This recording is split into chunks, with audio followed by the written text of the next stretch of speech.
The skull is pretty much done. There's a few bits to tighten up, but we'll get to that later when everything else is in. There's still quite a few bits of the underpainting showing through, and that is totally on purpose, by the way.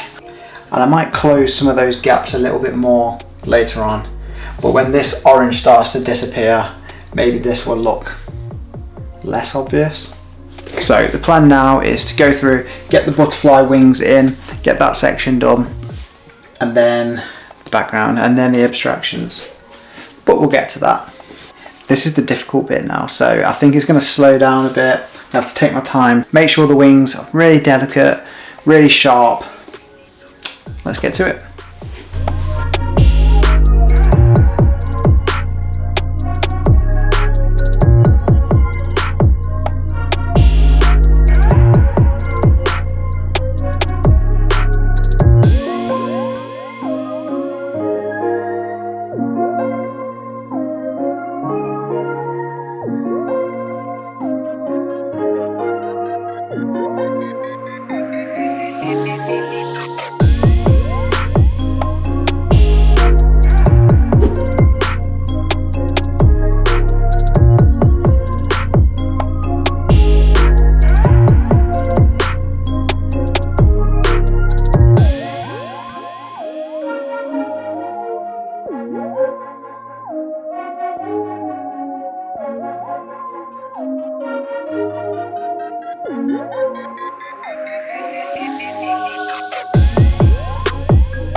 I'm at that stage of the painting now where I don't know whether to add more detail in the butterflies or whether I've gone too far.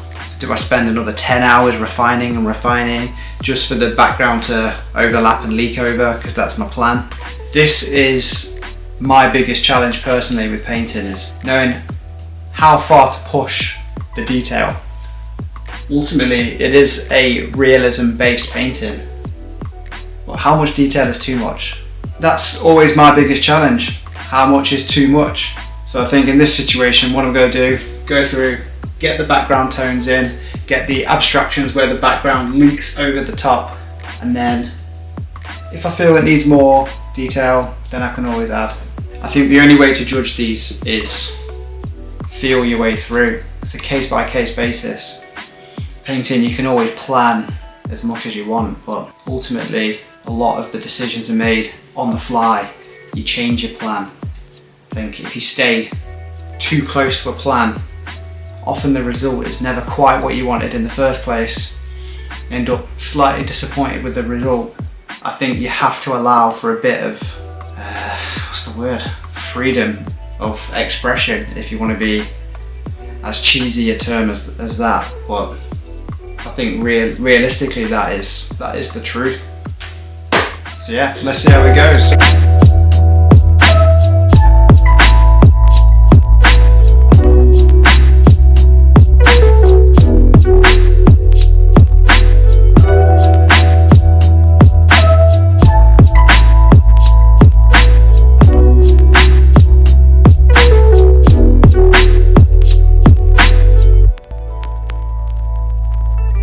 So I a bit hate it.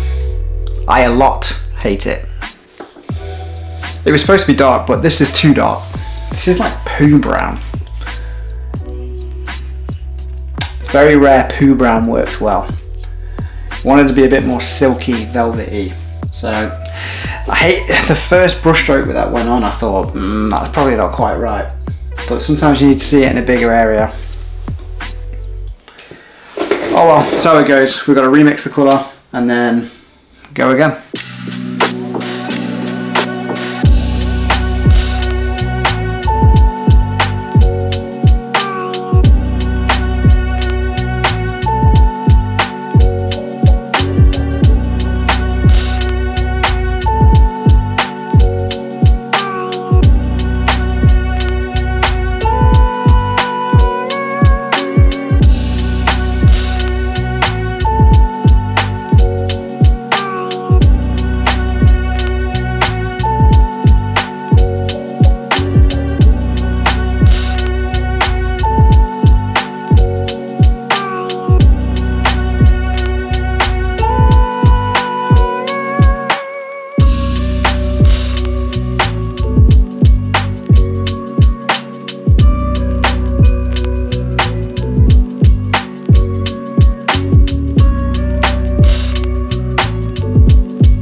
So, done. So this painting was a bit of an experiment for me. I tried some new things out and overall I'm really happy with it.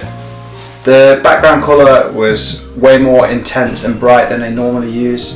The background elements slightly more graphic than I have done before. Kind of street arty, which I'm not upset about actually. It's quite cool. Backgrounds are usually a little bit of an afterthought for me, so overall I'm really happy. Abstractions and distortions are more intense than I've done before. I've been slightly braver with that than I have in the past. There are things that I will take from this and use in future paintings. There are things that I probably won't use in the future. But really, that's why we do these experiments and try things out, because that's how we grow as artists, right? Thank you for watching. If you've enjoyed this video, please consider subscribing to the channel. I'm working on a painting at the minute and filming it that is bonkers. So it's a real step up for me in terms of documenting for YouTube, because I usually don't film the difficult ones. It's hard enough to paint as it is without a camera being there. So with the previous videos, I've started to learn how to film my own paintings. So very excited for the future videos. So if you enjoyed this video, please subscribe so you can catch that one and future videos. And if you like my work, I do have a website where I sell prints and all that sort of cool stuff. So please check that out, that'd be really cool. So yeah, catch you in the next one.